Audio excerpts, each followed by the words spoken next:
मित्रांनो, गायीच्या कच्चा माज असताना जर इंजेक्शन भरलं गेलं तर गायीच्या गर्भाशयात इन्फेक्शन होतं आणि गायी खाली राहण्याचे चान्सेस वाढतात. मित्रांनो नमस्कार मित्रांनो, शेतकरी आणि टेक्नॉलॉजी आपल्या यूट्यूब चॅनलमध्ये स्वागत आहे.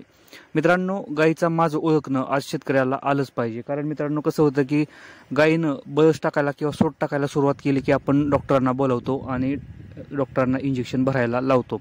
आजकालचे असे डॉक्टर आहेत की ते व्यवस्थितपणे गायीला ट्रीटमेंट देत नाहीत, यामुळे आपला गोटा तोट्यात जातो आणि गायी खाली राहण्याचे चान्सेस आता वाढलेले आहेत.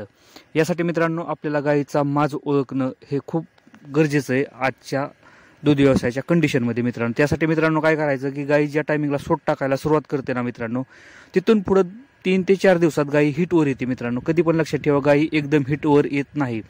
2 ते 3 दिवस, कमीत कमी 3 दिवस गायी आपल्याला अगोदर सांगत असते की गायी हिटवर येणार आहे. ते आपल्याला ओळखणं गरजेचं आहे. गायी हिटवर येण्याआधी मित्रांनो कच्चा माज करते. कच्चा माज करताना गायीचा सोट आहे ना मित्रांनो एक साधारणतः काचेसारखा नसून थोडासा तांबूस रंगाचा किंवा पांढऱ्या रंगाचा राहतो मित्रांनो. कारण पूर्णपणे काचेचा नसतो आणि जसा जसा हिट जवळ येईल गायीची तसा तसा त्या सोटमध्ये चेंज होत राहतो. आणि ज्या दिवशी गाय हिटवर येते ना त्या दिवशी पूर्णपणे काचेसारखा जो सोट आहे ना तो होतो. मित्रांनो कधी पण लक्षात ठेवा, ज्या टायमिंगला गाय बसते ना त्या टायमिंगला बघायचा सोट आपण आणि लक्षात ठेवायचं की गाय 2 ते 3 दिवसात आपली हिटवर येणार आहे. मित्रांनो कधी पण लक्षात ठेवायचं. आणि ज्या दिवशी आपल्याला दिसेल की गायी न बळस टाकलेला आहे त्या दिवशी डॉक्टरांना बोलवायचं नाही. 2-3 दिवसानंतर आपण डॉक्टरांना कॉल करायचा आहे. ज्या टायमिंगला आपल्या गायीचा सोट आहे ना म्हणजे बळस तो काचेसारखा होईल ना त्या टायमिंगला आपण डॉक्टरांना कॉल करायचा आहे. मित्रांनो तोपर्यंत डॉक्टरांना गोट्यावरती अजिबात बोलवायचं नाही आणि गायीला डिस्टर्ब करायचं नाही.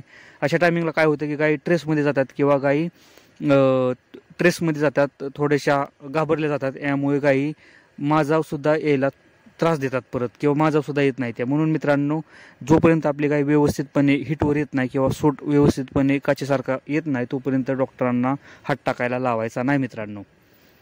मित्रांनो व्हिडिओ जर आवडला असेल तर व्हिडिओला लाईक करा, चॅनलला सबस्क्राईब करायला विसरू नका. धन्यवाद.